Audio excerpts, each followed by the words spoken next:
It's the Feast of the Holy Family, and I wanted to talk about that.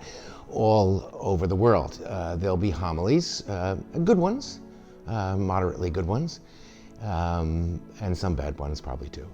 But all over the world, people are talking about family relations and how husbands should treat their wives and wives their husbands, how kids should treat their parents and parents their children. And that's good. The first and the second reading kind of go at that. And then we have the picture of the Holy Family in the Gospel, but it's just a picture. And what happens sometimes, I think, is that the first and the second reading overwhelm the Gospel. And that's what I'd like to talk to you a little bit about first. This will be a little bit more of a kind of teachy reflection because of that. So, if you look at the Gospel, you know it comes from the beginning of Matthew's Gospel, and Matthew's Gospel was there to teach us a little bit about the whole Gospel and what it means. And so the key line in the Gospel is the reference to the Old Testament where it says, "Out of Egypt I have called my son." Now in the news today, you'll see people making reference to that as well because of what's going on with the crisis in immigration and immigration law and the movement of peoples throughout the world, and especially, of course, the southern border of the United States. But again, that's allowing something outside to push at the gospel. I'm not saying that's a bad thing to preach about. It is a good thing to preach about, ought to be preached about. But what I'd like to talk to you a little bit about today is the heart of the gospel. The phrase, "Out of Egypt I have called my son," asks us to pay attention closely to the role that Jesus plays in Matthew's gospel. That reference is a reference to the liberating God who draws a people, his son Israel, out of Egypt into freedom. And so what Matthew is saying is that Jesus is this new leader of liberation. He's the new Moses in Matthew's gospel. And so the reference to him, "Out of Egypt I have called my son," is my son is the author of liberation. Now, if we let that sit in the middle of this feast, and don't forget to relate it to what Matthew's gospel says about family relations in the 12th chapter, where he says, "Those who do the will of God are mother and brother and sister to me," we begin to get a different picture of what to think about on this Sunday, and something that I'd like us all to think about. It's what's a family supposed to do for every Christian in it?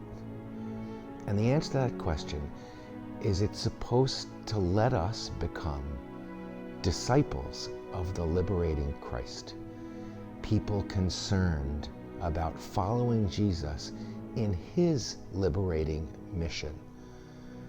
That's pretty important stuff.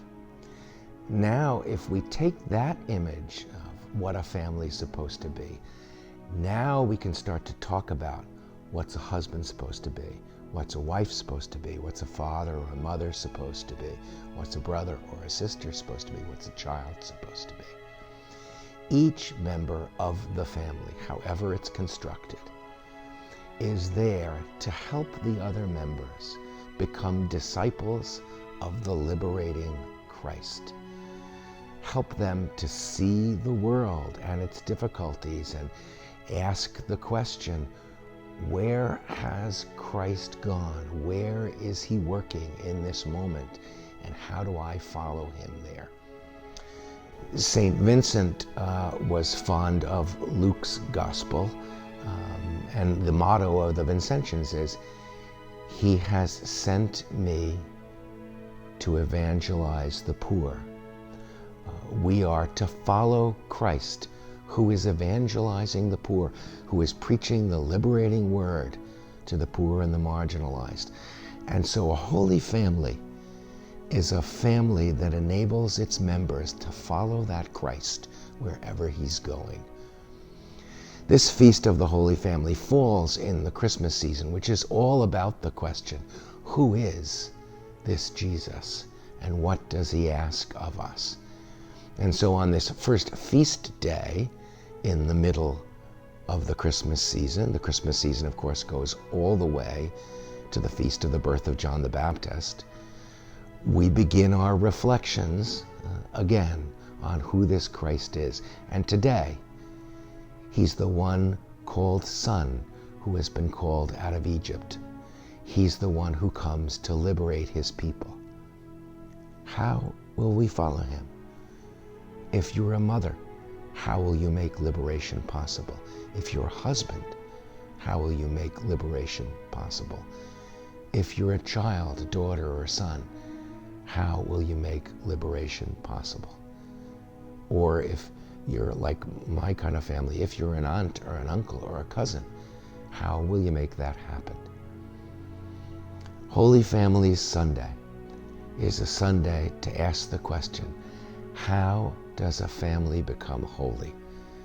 And a family becomes holy the same way an individual becomes holy, by trying to make itself a place where disciples can live out their call to follow Jesus, the liberator of the poor and the oppressed. Keep having a Merry Christmas, and we'll see you next week.